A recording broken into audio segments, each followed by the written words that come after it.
Good morning, Miss Leticia. Good morning, ma'am. Okay, Miss Leticia, can you tell me about yourself? My name is Leticia Alejandro, ma'am. I'm 31 years old. I live in San Julian, Tabuk City Okay, I have a few questions for you to answer, so let's start. Why do you want to work as a maid? because I want to help my family, ma'am. Why you choose Malaysia when there is a lot of other country? Because Malaysian people are good and honest, ma'am. How are you qualified for this job? I'm hardworking, ma'am. May I know what is your education level is? High school graduate, ma'am. What is your recent working experience? Housemaid, ma'am. Housemaid, okay. Have you worked abroad before? No, ma'am. Do you have experience of taking care of baby? Yes, ma'am. And whose baby you are taking care of? My own baby, ma'am. Okay, what about elder or older people? Do you have experience? No, ma'am. But are you willing to take care? Yes, ma'am. Do you have any other special skills? Yes, ma'am. Can you tell me what special skills do you have? Planting rice, ma'am. Okay, so aside from planting rice, what else? What other special skills do you have? Cooking, ironing, and cleaning, ma'am. Are you willing to learn new skills? Yes, ma'am. Are you willing to work with a family where the mother-in-law or any relatives stay together? Yes, ma'am. Currently, are you still working now? No, ma'am. Do you know how to cook? Yes, ma'am. What sort of food can you cook? Such as sinigang, adobo, labuya, and pinakbet, ma'am. So are these Filipino dishes? Yes, ma'am. Okay. Are you aware that you will have to do washing, cleaning, ironing, and cooking? Yes, ma'am. From all the house chores or household work such as cooking, cleaning, ironing, and washing, which do you like most? All the housework, ma'am. If ever you were selected to work in Malaysia, who will take care of your kids? My husband, ma'am, and my sister. Okay, you are not allowed to use handphone during working hours. Yes, ma'am. You are only allowed to use handphone after you finish all the works and when going to bed. Yes, ma'am. You are strictly needed to surrender the handphone to your employer in the morning, and your employer will return back to you once you're going to bed. Yes, ma'am. If ever your employer finds out that you're abusing of using your handphone and it's affected your work performance, your employer will confiscate your handphone and you're not allowed to hold it anymore. Instead, your employer will allow you to call your family 3 times in a month.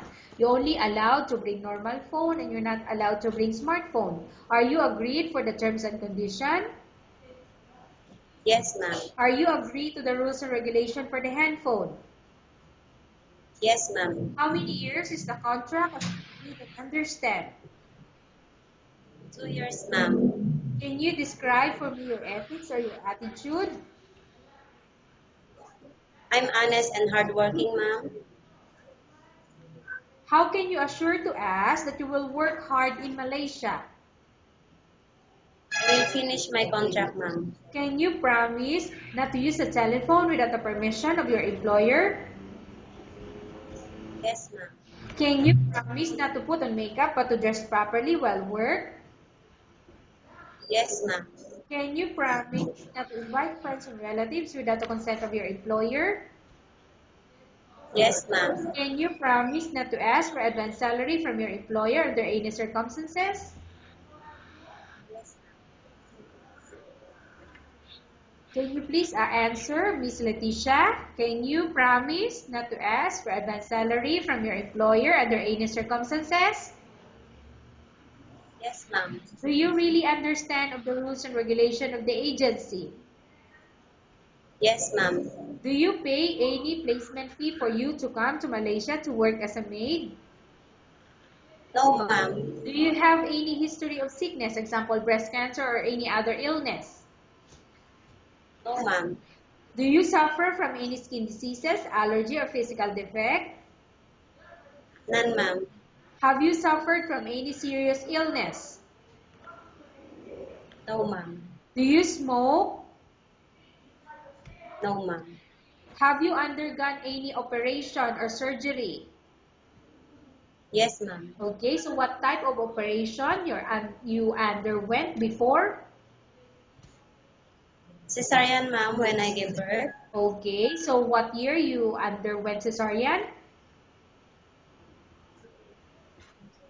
1997, ma'am. So 1997, you underwent Ay, 2007, ma'am. 2007. Sorry. Okay. Are you Yes, ma'am. physically fit?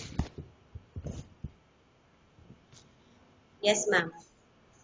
Are you in any medication? No, ma'am. Are you allergic with any food? No, ma'am. Are you prepared to work for the employer of any race? Yes, ma'am. Are you prepared to eat the type of food taken by your employer? Yes, ma'am. Are you afraid of being left alone in the house? No, ma'am. Are you afraid of dogs or other pets? No, ma'am. Can you promise to work according to instruction from your employer?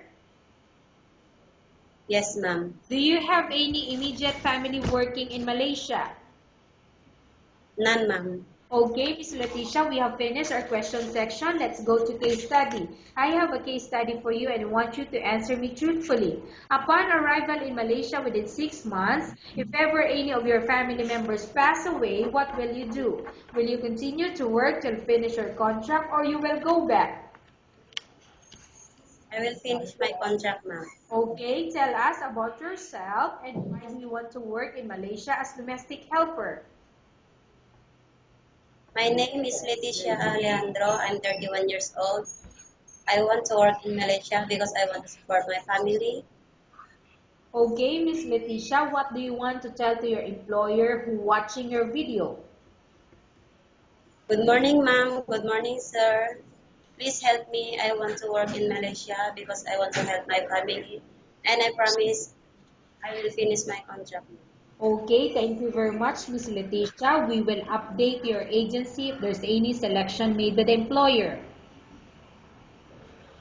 Thank you, ma'am.